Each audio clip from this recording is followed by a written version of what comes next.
Tori, the 12 Dancing Princess. Once upon a time, there was a poor boy called Joseph who led a humble life in a small village, working for his master who was very pleased with his work. All the other pleasant boys envied him because he was clever, handsome, and hardworking. The village girls were desperately trying to make him notice them, but he paid them no attention. They used to call him Prince Charming. One sunny day, tired as he was after working very hard, he slipped into the forest and lay down under a huge oak tree and slept under its hospitable shelter. And while he slept, a beautiful fairy dressed in a robe sparkling with diamonds appeared before him and told him, "Go to the king's castle because you will find your fortune there." No sooner had he reached home than he went straight to his master and said to him, "Master, I have a good mind to go into the wide world to seek my fortune. I have served you enough, and now it's time for me to turn over a new leaf." His master tried to change his mind and make him stay to no avail. So he paid the boy for his work and he was gone. Joseph soon reached the king's court and went to the garden to ask for work. Seeing him so tidy and clever, the gardener liked him and accepted his services. His main job was to make 12 little bouquets every day and give them to the king's 12th daughter each morning when they went out for the walk. The 12 princes were doomed not to be able to marry until someone could make them fall in love with him, and thus deliver them for their fate, which gifted them with. Then the king made it known to all the land that if any person could find out where it was the princess danced in the night, he should have the one he liked best for his wife, and should be king after his death. Many suitors came to the castle, but the prince, who had been watching during the night, could no longer be found in the morning. They just disappeared, and no one knew that what happened to him. Even 12 princes were lost so far, and no one dared to try his luck anymore. Joseph did his job very well, and the princes were pleased with their work. He was so humble that he didn't even dare to look at them when he gave them the bouquet. It was only when he gave the flower to the youngest of them, Laura, that his cheeks flushed and his heart started to beat wildly. The princess felt the same way about him, though her sisters were not delighted at all to see that. He was thinking to go and watch too, but he didn't dare.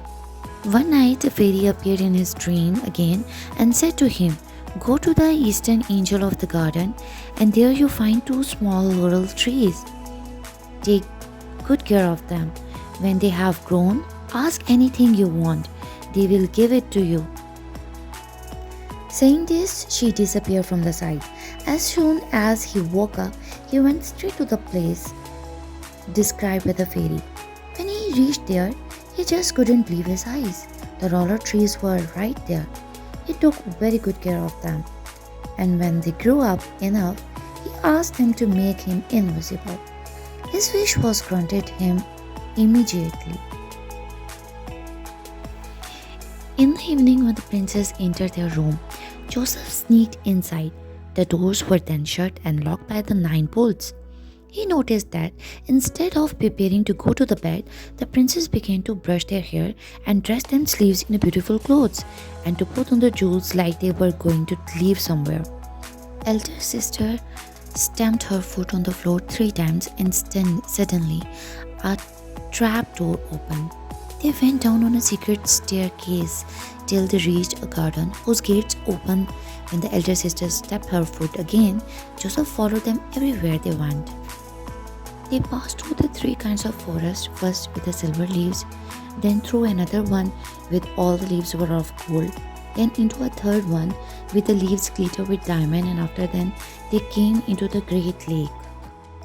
In the middle of the lake there was a marvelous castle, beautiful beyond description, dazzling it in the brilliance. 12 boats with the 12 paddlers were waiting for them ashore. The princes seated themselves into the boat. Joseph entered the boat where the youngest princes were seated. When they reached the other side of the lake, a music of horns and trumpets could be heard. Princes ran into the castle as soon as they landed. Joseph was surprised to see that the prince who had watched them and had disappeared were all present there.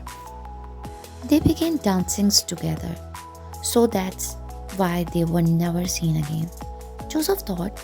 He seated himself into a corner and looked at everywhere. His mouth was opened with wonder. He soon found himself dancing too among the others. The princes danced on till their shoes were worn out and they had to return home. On their way back, Joseph broke a twig from each forest they went through. Each time he did that, forest made a loud noise, which startled a little princess, but since they couldn't explain what happened, they decided to go on. The next day, when Joseph gave the princess a little bouquet, he slipped the 3 twigs into the Laura's bouquet. She was so amazed to see those twigs in her bouquet and had no idea how they could have reached there. Now that he knew everything, Joseph went to his laurels and asked them to dress him like a prince. In the twinkling of an eye, his appearance was that of a prince. His judgment was different too. His wits grew sharper and he was dressed in a fine clothes. That's unbelievable, he explained. No one would recognize me. At night, the princes took him with them.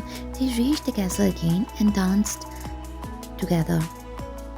He was given the wine that all the other princes drank too. He was meant to the passions for the dances in his heart, as well as making him lose his mind and soul. That moment, he confessed his love to the youngest princess. She responded in the same way and asked him to throw away the wine. He obeyed. Everyone present stood thunderstruck, staring at them upon hearing their words of love. Love trembled and broke the spell that have been cast upon the princess for so many years. They all found themselves in the king's palace again. The bewitched castle sneaked out of sight like it had never been. The king was so happy to see the charm was broken and that he had made a great wedding again. All of his daughters marrying the princess who had watched them. Joseph married Laura and they all lived happily ever after. Stay tuned to the Minecraft. Thank you for watching. Share it.